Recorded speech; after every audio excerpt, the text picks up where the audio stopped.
السلام علیکم عزیز طلبہ کرام، آج ہم جماعت نام کی اسلامیات کا لیکچر نمبر 11 پڑھیں گے۔ آج کا ہمارا موضوع ہے سورۃ الانفال آیات نمبر 1 تا 5۔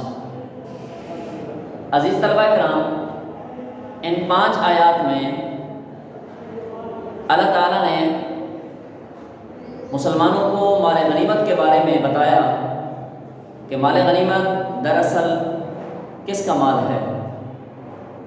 عزیز طلبہ، مال غنیمت وہ مال ہوتا ہے کہ جب مسلمانوں کا کفار کے ساتھ مقابلہ ہو اور اس مقابلہ کے بعد اللہ تعالیٰ مسلمانوں کو فتح عطا فرمائیں، اور فتح کے بعد ایک اضافی اور زائد انعام کے طور پر کفار کا جو مال مسلمانوں کے ہاتھ آتا ہے اسے مال غنیمت کہا جاتا ہے۔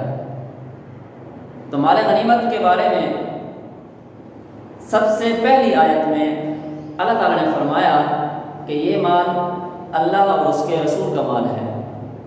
اس کے بعد اللہ تعالیٰ نے سچے ایمان والوں کی کچھ نشانیاں بتائی ہیں کہ جو کامل ایمان والے ہیں ان کے اندر کون کون سی خوبیاں ہو سکتی ہیں۔ تو عزیز طلبہ، آئیے اب ہم سب سے پہلے ان آیات کے جو مشکل الفاظ ہیں ہم ان کی طرف آتے ہیں۔ تو سب سے پہلا لفظ ہے یسألونکا۔ یسألونکا کا مطلب آپ سے پوچھتے ہیں، آپ سے سوال کرتے ہیں، آپ سے دریافت کرتے ہیں۔ تو یسألونکا آپ سے پوچھتے ہیں۔ صحابہ کرام اس بات کے بارے میں پوچھ رہے تھے کہ یہ جو مال ہم نے جنگ سے حاصل کیا ہے اب اس کو ہم کس طرح آگے تقسیم کریں۔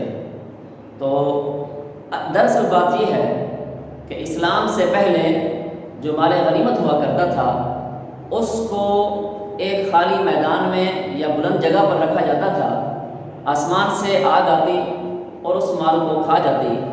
اگر وہ مال آگ کھا جاتی تو یہ اس بات کی نشانی ہوتی تھی کہ یہ جہاد جو ہے یہ اللہ کی راہ میں قبول ہوا ہے۔ اگر آگ اس مال کو نہ کھاتی تو یہ ایک نشانی ہوتی کہ یہ جہاد اللہ کی راہ میں قبول نہیں ہوا ہے۔ تو عزیز طلبہ کرام، آپ صلی اللہ علیہ وسلم نے ارشاد فرمایا تھا کہ اللہ تعالیٰ نے مجھے چند چیزیں خاص طور پر عطا فرمائی ہیں، ان میں سے ایک خاص چیز یہ بھی آپ نے فرمائی کہ اللہ نے میرے لیے مال غنیمت کو حلال کر دیا ہے۔ تو صحابہ کرام آپ سے اسی مال غنیمت کے بارے میں پوچھ رہے تھے کہ یہ مال غنیمت کس کا مال ہے۔ تو یسألونکا کا پہلے لفظ میں صحابہ کرام نے جو سوال کیا اس کے بارے میں بات کی گئی۔ اس کے بعد الانفال، مال غنیمت۔ الانفال کا لفظ جو ہے یہ نفل کی جمع ہے۔ جیسے ہم نماز پڑھتے ہیں، ہم فرض نماز پڑھتے ہیں، ہم سنتیں پڑھتے ہیں، اس کے بعد ہم نوافل بھی پڑھتے ہیں۔ تو نوافل اس لیے پڑھے جاتے ہیں کہ قیامت کے دن اگر ہمارے فرضوں میں کوتاہی ہو گئی تو نوافل کی زائد عبادت ہمارے اس فرض کی کمی کو پورا کر دے گی۔ تو یہاں پر انفال کو مال غنیمت کہا گیا کہ جہاد کے جو اجر ہے، جہاد کا جو ثواب ہے جو اللہ نے مجاہد کے لیے آخرت میں رکھا ہوا ہے تو وہ تو اس کو ملے گا، لیکن دنیا میں ایک اضافی نعمت کے طور پر، انعام کے طور پر اللہ تعالیٰ نے مسلمانوں کے لیے وہ مال غنیمت دیا۔ تو الانفال کا مطلب مال غنیمت۔ اس کے بعد اصلحوا ذات بینکم، اپنے آپس کے تعلقات درست کرو۔ صحابہ کرام کو اس بات کی تلقین کی جا رہی ہے کہ اس مال کے بارے میں آپس میں تشویش کا اظہار نہ کرو، آپس میں جھگڑا نہ کرو، بلکہ آپ لوگ اس مال کو اللہ اور اس کے رسول کے حوالے کر دو اور آپس میں کے جو تعلقات ہیں ان کو خراب مت کرو۔ اس کے بعد اگر واجلت، ڈر جاتے ہیں، عربی عبارت کے اندر یہ لفظ جو استعمال ہوا ہے وہ اس لیے کہ جب مومنین کے سامنے اللہ کا ذکر کیا جاتا ہے تو ان کے دل ڈر جاتے ہیں، واجلت، ڈر جاتے ہیں۔ اس کے بعد لفظ ہے قلوبہم، ان کے دل۔ تو ایمان والا جب اللہ کا ذکر سنتا ہے تو اس کا دل کیا ہے، وہ کانپ جاتا ہے، وہ خوف میں آ جاتا ہے کہ میں کسی غلط کام کی طرف جانے سے پہلے اپنے خدا کو دیکھ لوں، اپنے خدا کے حکم کو دیکھ لوں، اپنے خدا کی مرضی کو دیکھ لوں۔ تو مومنین کے دل جو ہیں وہ اللہ کے ذکر سے ڈر جاتے ہیں۔ تو آئیے اب ہم ان 5 آیات میں جو اہم نکات ہیں ہم اس کی طرف آتے ہیں۔ تو سب سے پہلا ہمارا ہے مال غنیمت کے متعلق صحابہ کرام کی تشویش۔ تو صحابہ کرام کی تشویش کے بارے میں وہ میں نے آپ سے پہلے کر دیا بات کہ کیونکہ مال غنیمت کے بارے میں کوئی مستقل حکم نہیں آیا ہوا تھا ابھی تک، اس کی تقسیم کیسے کرنی ہے۔ تو اس آیت کے شروع میں اللہ تعالیٰ نے ایک اجمالی حکم بیان فرما دیا کہ یہ جو مال تمہیں ملا ہے یہ مال تم اللہ اور اس کے رسول کے حوالے کر دو۔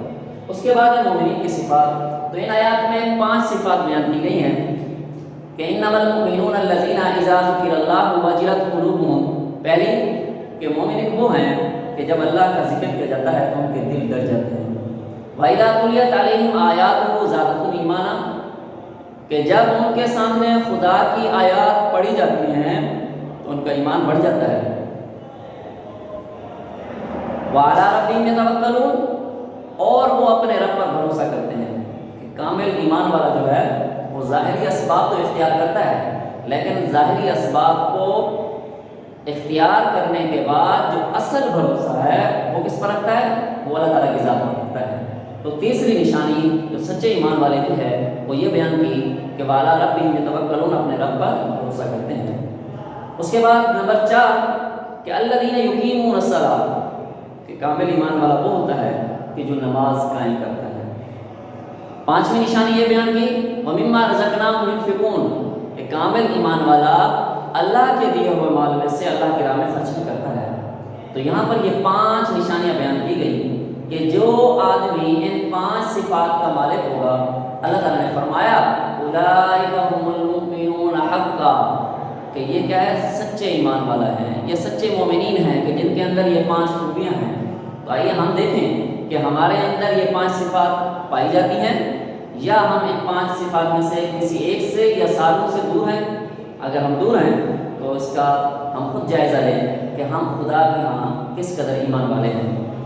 اس کے بعد اللہ تعالیٰ نے ایسے ایمان والے کہ جن کے اندر یہ 5 صفات بیان کی گئی ہیں اللہ تعالیٰ نے، تو ان کے بارے میں فرمایا کہ ایسے لوگوں کے لیے، ایسے مومنین کے لیے اللہ نے کیا انعامات رکھا۔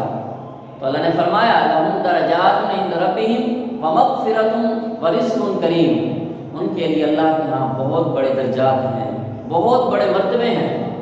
اور دوسرا والا فرمایا کہ ان کے لیے بخشش ہے، معافی کا اعلان ہے، ورزق کریم، اور ایسے لوگوں کو اللہ تعالیٰ عزت والا رزق عطا فرمائے گا، عزت والی روزی عطا فرمائے گا۔ تو عزیز طلبہ کرام، ہمارے ان آیات کے اندر جو سیکھا ہے وہ یہی کہ ہم ہر حال میں اپنے خدا کے احکامات کو اپنے مد نظر رکھیں۔ اللہ تعالیٰ ہم سب کا حامی و ناصر ہو۔ السلام علیکم ورحمۃ اللہ وبرکاتہ۔